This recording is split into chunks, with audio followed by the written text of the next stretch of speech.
आश्रव के अंतर्गत ही चर्चा चल रही थी हमारी। उसके अंदर मिथ्यात्व के विषय में चर्चा हम कल कर रहे थे। अग्रहित मिथ्यात्व जो कि हम साथ में लेकर आए हैं और उसको दूर करने के लिए हम ग्रहित मिथ्यात्व को हटा रहे हैं, यानी कि सम्यक्त्व को ग्रहण कर रहे हैं किसी कारणों के वश। अधिगमज यानी किसी आधार से जो सम्यक्त्व हो जाए उसको ग्रहण कर रहे हैं। उसको ग्रहण करने से क्या होगा कि जो पर्वत खड़ा है अग्रहित मिथ्यात्व का, उसका छेदन भेदन उसी के द्वारा होगा। और ये निश्चित समझिए कि जो ग्रहित सम्यक्त्व है उसको भावना के रूप में निश्चित रूप से आपको निरंतर भाना होगा कि इस प्रकार से ही है। ये चिंतन निरंतर आपके दिमाग में चलता रहना चाहिए। और ये समझिएगा कि पंचम काल का समय है और कम क्षयोपशम है, संस्थानहीन है, सहननहीन है। इस अपेक्षा से ये मानिए कि बार बार जो पुराने संस्कार है वो आपके ऊपर हावी होने का प्रयास करेंगे। वो कहेंगे कि आप इस तरफ सही तरफ ना जाकर वापस से मिथ्यात्व की तरफ लौट आइए। पर जब आप ग्रहित सम्यक्त्व रूपी जो भावना है उसको भाएंगे, किस प्रकार से कि नहीं, वीतरागी भगवान तो कौन है, जो हितोपदेशी है, वीतरागी है, सर्वज्ञ है, 18 दोष से रहित है, वही भगवान है। अन्य तो भगवान होते ही नहीं, अन्य तो भगवान नहीं है। देवादिदेव तो केवल वही है। दिमाग में इस चीज को फिट कर लीजिए कि बार बार उस चीज को भाना होगा। जब बच्चा स्कूल में जाता है तो क्या करता है, पढ़ना चालू करता है और बार बार उसको वो चीज सिखाई जाती है, रटाई जाती है। डॉक्टर लोग कहते हैं कि जब कोई बच्चा तोतला बोलता है तो उसको दूसरी कोई थेरेपी मत दो, उसको बार बार जो शब्द को वो गलत कहता है उसको रिपीट करवाओ, जिससे वो शब्द उसका सुधर जाएगा, अक्षर उसका सुधर जाएगा। उसी प्रकार से ये समय में मिथ्यात्व बार बार आपके ऊपर हावी होने का प्रयास करेगा। पर जब आप किसी कारण से, किसी आधार से जो आपने बात को, सम्यक बातों को ग्रहण किया है, सम्यक्त्व को स्वीकार किया है, उसको बार बार भावना के रूप में अनुचिंतन करेंगे, भाएंगे, तो निश्चित रूप से आपका जो मिथ्यात्व है वो छूटेगा। पुरुषार्थ करना पड़ेगा आपको, बार बार निरंतर उसका चिंतन करना पड़ेगा। बार बार सोचना पड़ेगा कि मैं कौन हूं, मैं जीव हूं और इस शरीर के साथ में बंध गया हूं। बार बार आपको चिंतन करना पड़ेगा निरंतर। बार बार आपको क्रोध के कारण मिलेंगे, मान करने के कारण मिलेंगे, मायाचारी के कारण मिलेंगे, लोभ के कारण मिलेंगे, पर आपको बार बार निरंतर अपने आप को स्वयं में मंद कसाई साबित करना पड़ेगा कि मैं कसाई नहीं करूंगा। पाप के कारण मिलेंगे पर आपको पापों को निरंतर कम करना पड़ेगा। किसके माध्यम से? ग्रहित सम्यक्त्व के माध्यम से, यानी अधिगमस। मैं यहां पर बार बार ग्रहित और अग्रहित का प्रयोग कर रहा हूं तो आप यह समझिएगा कि ग्रहित यानी अधिगमज की बात कर रहा हूं मैं बार बार, कि आपने जो जिनवाणी से सीखा है, गुरुओं के माध्यम से जो सीखा है वो ग्रहित है। क्योंकि मिथ्यात्व भी आप ग्रहण करते हैं तो वो ग्रहित है ना। किसी कुदेवता के माध्यम से, कुगुरुओं के माध्यम से या कुशास्त्रों के माध्यम से ग्रहण करते हैं तो वो ग्रहित है ना। उस प्रकार से सम्यक्त शास्त्रों के माध्यम से, सच्चे गुरुओं के माध्यम से, सच्चे देवों के माध्यम से आपने जो सीखा है वो ग्रहित सम्यक्त्व है। तो बार बार आपको निरंतर अपने चिंतन में लाना पड़ेगा। और आप अगर चिंतन में नहीं लाओगे तो ये निश्चित समझिए कि जो आपका जो मिथ्यात्व का पर्दा है वो नहीं हटेगा, मिथ्यात्व का पहाड़ नहीं टूटेगा। एक धारणा बनानी पड़ेगी आपको। आश्रव के कारणों के अंतर्गत ही चर्चा चल रही है, पर यह विषय इतना जटिल है कि आसानी से पल्ले पड़े ऐसा नहीं है। इसलिए बार बार मिथ्यात्व को लेकर अपन चर्चा कर रहे हैं, क्योंकि पंचम काल के समय में लोग कहते हैं सम्यक्त होना कठिन है। कठिन क्यों है? क्योंकि हमने सम्यक्त्व की तरफ पुरुषार्थ ही नहीं किया। शास्त्र का अध्ययन तो कर लिया, लेकिन अध्ययन करने के बाद में हमने कहा कि हम अपने आप सदुपयोग में लगे। बिल्कुल नहीं लगे, क्योंकि आपने शास्त्र के अध्ययन के बाद में उसकी बातों को सही जगह पर इस्तेमाल नहीं किया। जहां करना था आपने पढ़ लिया, अब उसको लोक व्यवहार में लाना है। आप उसको लोक व्यवहार में ना लाकर अपने तक सीमित रखते, बोले मैं चिंतन कर रहा हूं मतलब शुभ उपयोग में बैठाओ, बिल्कुल नहीं। वो चिंतन कभी आपके चिंता का कारण बन जाएगी। क्यों? क्योंकि वो आपके व्यवहार में नहीं आई। अगर वो आपके व्यवहार में, लोक व्यवहार में आ जाएगी ना, तो वो आपके चिंता का कारण ना बन के सम्यक्त्व का कारण बन जाएगी। पर हम चिंतन करते, बस मैं चिंतन कर रहा हूं, मैं शुभ उपयोग में लगा हुआ हूं, पर वास्तविकता में वो शुभ उपयोग नहीं है। शुभ उपयोग तो झलकता है कि दूसरे को भी उसका लाभ हो। आपके शुभ उपयोग से केवल आपको नहीं, दूसरे को भी लाभ हो, कि आपने कुछ जिनवाणी से सीखा, कुछ देवों के माध्यम से सीखा, कुछ गुरुओं के माध्यम से सीखा, तो उसका लाभ दूसरे लोगों को भी आपके माध्यम से हो, दूसरे जीवों के ऊपर भी उसका लाभ हो। क्योंकि वहां पर आपने सूत्र दिया परस्परोपग्रहो जीवानाम, और आपने अगर आपके ज्ञान के माध्यम से दूसरों को उपग्रहित नहीं किया तो वो शुभ उपयोग कैसा? फिर जो आपको प्राप्त है आपने उसका शुभ उपयोग नहीं किया, आपने उसका दुरुपयोग किया, जिसको अशुभ उपयोग ही कहेंगे। समझ रहे हैं ना बात को? और फिर वहां पर आप अपने आप को सम्यक दृष्टि कहने के अधिकारी भी नहीं है, क्योंकि जो आपको प्राप्त है उसका आप अगर सही इस्तेमाल नहीं कर रहे, जो वास्तविकता में परमार्थ के लिए काम आ जाए, तब फिर आप सम्यक दृष्टि कैसे हो सकते हैं? क्योंकि अगर आप उसका सही इस्तेमाल नहीं कर रहे तो फिर आप अनर्थ दंड के भागी बन रहे हैं। क्यों? क्योंकि आप लोगों को दिखा रहे हैं, छल दिखा रहे हैं कि मैं केवल भगवान की पूजन भक्ति करके धर्मात्मा हूं, अभिषेक करके धर्मात्मा हूं, प्रवचन सुन के धर्मात्मा हूं, स्वाध्याय करके धर्मात्मा हूं। अगर आपके इन उपयोगों के द्वारा अगर परस्परोपग्रहो जीवानम की भावना फलीभूत नहीं हो रही है तो आप फिर सम्यक दृष्टि की जो श्रेणी है वहां पर आप खरे नहीं उतर पाएंगे। आपको देखना पड़ेगा। और सम्यक दृष्टि जीव वो अपने शरीर से, संसार से और भोगों से डरता है, संवेग भावना प्रकट होती है। पर अभी अगर आप शरीर को लेकर चिंतित होते हैं कि अरे यार ये शरीर छोड़ गया तो क्या होगा, शरीर छोड़ गया तो क्या होगा, मैं इसको खिलाऊंगा पिलाऊंगा नहीं, पालूंगा पोसूंगा नहीं तो क्या होगा, रात को 8 बजे दवाई नहीं ली तो क्या होगा, रात को डॉक्टर ने दूध पीने का कहा है 10 बजे दूध पीकर सोना, दूध नहीं पीऊंगा तो क्या होगा। तो फिर वो सम्यक दृष्टि कैसे हो सकता है? आगमों में कहा कि इसका प्रयोग नहीं करना इन चीजों का, और आप उन चीजों का प्रयोग कर कर अगर अपने आप को सम्यक दृष्टि बता रहे हो तो आप सम्यक दृष्टि कैसे हो सकते हो? ये निश्चित मानिए।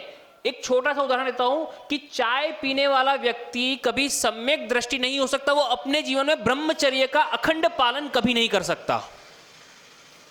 चाय पीने वाला व्यक्ति, निश्चित मानिए आप लोग। बताता हूं मैं आपको क्यों। चाय का जो बागान होता है, आसाम की तरफ बहुत सारे बागान होते हैं, तो एक बार चर्चा चल रही थी तो बताया था कि बोले जो चाय का पौधा होता है वो इतना कामुक प्रकृति का होता है कि अगर उस बागान में कोई पुरुष घुस जाए और उसका पैर लग जाए पौधे को तो वो पौधा मुरझा जाता है, और अगर स्त्री का पैर लग जाए तो वो डबल स्पीड से बढ़ता है। तो उन बागानों में काम करने के लिए वो लोग महिलाओं को ही रखते हैं। अब जो चीज का बीज ही कामुक है, अगर आप उसका सेवन करेंगे तो आपका ब्रह्मचर्य कितने समय पलेगा ये आप खुद ही निश्चित कीजिए। एकासन करते हैं लेकिन क्या करते हैं, साथ में चाय बनाएंगे, चाय पहले पिएंगे फिर भोजन करेंगे। और आप कहते हैं हम सम्यक दृष्टि है। जहां पर आगम में लिखी हुई जो बातें हैं उसका एक अक्षर भी आपके द्वारा खंडन हो जाता है, तो फिर वहां पर सम्यक दृष्टि कैसे हो सकता है?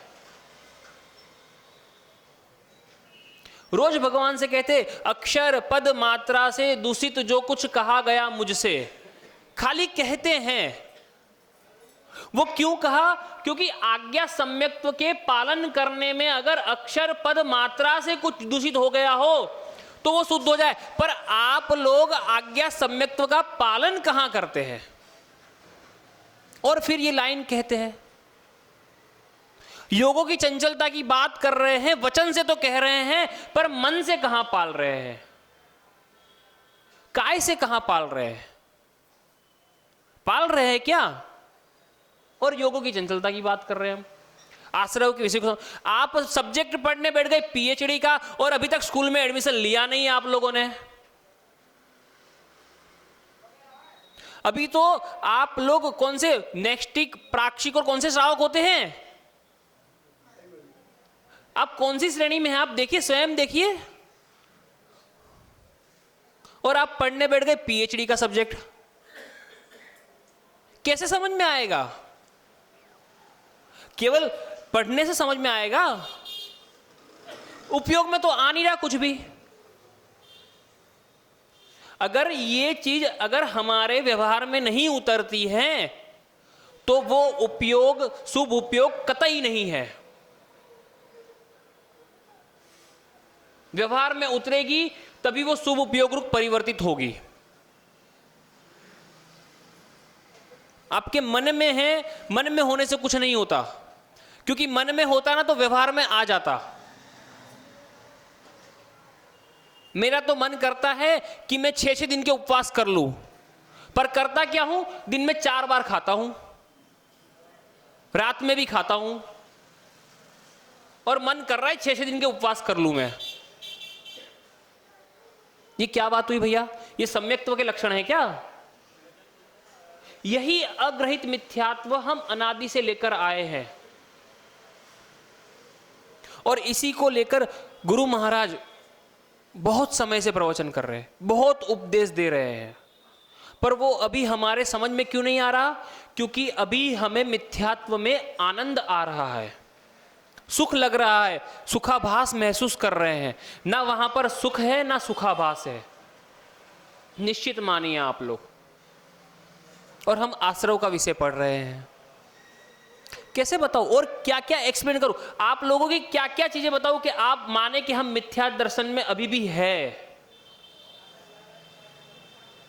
मिथ्या दर्शन में है अभी भी। और हम धर्म के हिसाब से नहीं, अगर हम पर्यावरण प्रकृति के हिसाब से भी बात करें तो हम अभी भी सम्यक्त्व की श्रेणी में दूर दूर तक फिट नहीं होते, दूर दूर तक फिट नहीं होते। कैसे बताऊं मैं आपको? कोई रास्ता नहीं उस चीज का, क्योंकि अभी तो सम्यक दर्शन का, मिथ्यात्व को छोड़ने की बात चल रही है। जब विरत की बात करूंगा तो आप कहोगे महाराज जी पुस्तक बंद कर दो, महाराज जी पुस्तक बंद कर दो, ये हमारे पल्ले पड़ने वाली बातें नहीं है।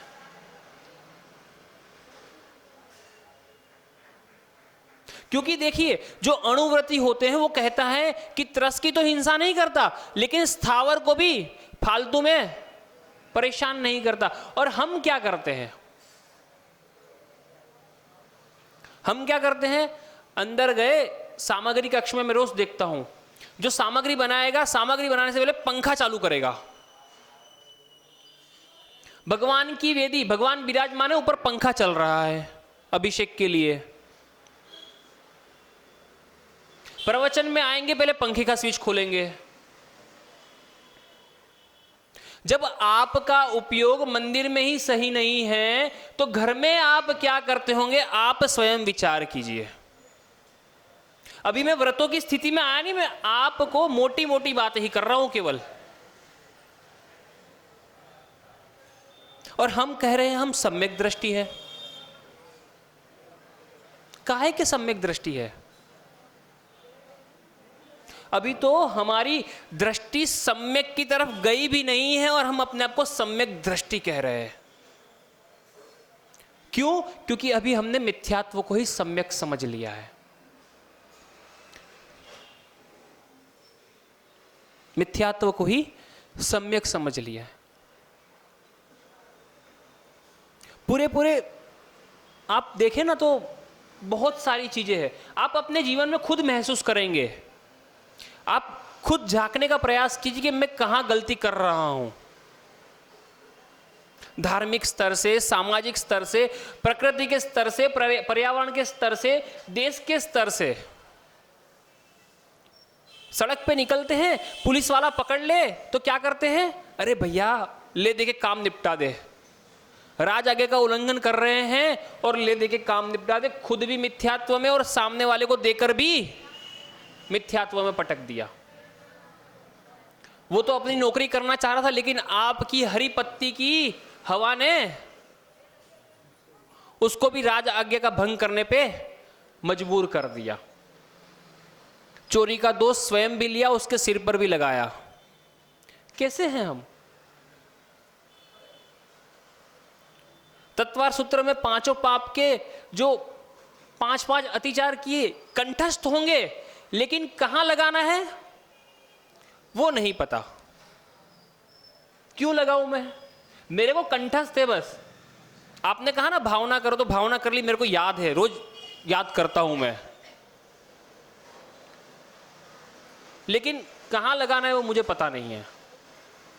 आलोचना पाठ रोज पढ़ते हैं, लेकिन आलोचना पाठ में क्या क्या चीज, क्या क्या दोष कहां कहां लिखे हैं वो मुझे कहीं नहीं लगाना। और हम अपने आप को शुभोपयोगी कह रहे हैं? कतई नहीं। ये आपकी स्पष्ट मान कसाय है कि मेरे द्वारा पाप अतिचार हो ही नहीं सकता। और ये कसाय को मैं कहूंगा अनंतानुबंधी कसाय, पत्थर की लकीर के समान, जो आपको स्वीकार नहीं करने दे रही कि भैया मैं भी गलतियों का पुतला हूं, गलतियां मुझसे भी हो सकती है और अतिचार होते हैं। केवल प्रतिक्रमण करने से, जीवे प्रमाद जनिता प्रचुरा करने से पापों का क्षय नहीं होता। उसको याद करना पड़ता है, भावना करनी पड़ती है। सुबह शाम प्रतिक्रमण कर लिया, दोपहर में प्रतिक्रमण कर लिया, अरे भैया ऐसा प्रतिक्रमण नहीं होता। केवल जीवों को प्रमाद से जानते अनजानते मार दिया हो प्रचुरा मात्रा में, ये नहीं है। ये सम्यक्त्व की निशानी नहीं है। अभी भी हम अग्रहित मिथ्यात्व के पर्दे के अंतर्गत ही जी रहे हैं। हमें परिवर्तित करना होगा अपने आप को। सम्यक दृष्टि दूसरे के माध्यम से नहीं कहलवाना, स्वयं के माध्यम से कहलवाना है। आप लोग स्वयं का अनुचिंतन स्वयं कीजिए, स्वयं का मूल्यांकन स्वयं कीजिए। मैं नहीं कर रहा आपका मूल्यांकन, मैं तो आपको एक थर्मामीटर दे रहा हूं। आप अपना बुखार स्वयं चेक कीजिए कि मुझे कितने डिग्री का बुखार है। अगर आपको किसी भी चीज को स्वीकार करने में जितना अधिक समय लगता है, उतना समझिए आपकी कसाई तीव्र है। और आप किसी भी चीज के साथ कितनी जल्दी फ्लेक्सिबल हो जाते हैं, मतलब समझिए कि आपकी कसाई मंद है, आप सम्यक्त्व के नजदीक है। ये मान लीजिए आप लोग, पर नहीं मानेंगे क्योंकि अनंतानुबंधी का उदय है। स्वीकार करने में समय लगता है अभी। ठीक है ना? चर्चा और करते रहेंगे। एक दिन में, कल भी कहा था, 2 दिन में नहीं, 3 दिन में भी पूरी नहीं हुई, चलती रहेगी आगे भी। ठीक है ना? और समय भी होता रहेगा। फिर तो कल इस विषय के बारे में और चर्चा करेंगे। बोलिए देवादिदेव श्री आदिनाथ भगवान की, द्वादशांग जिनवाणी माता की।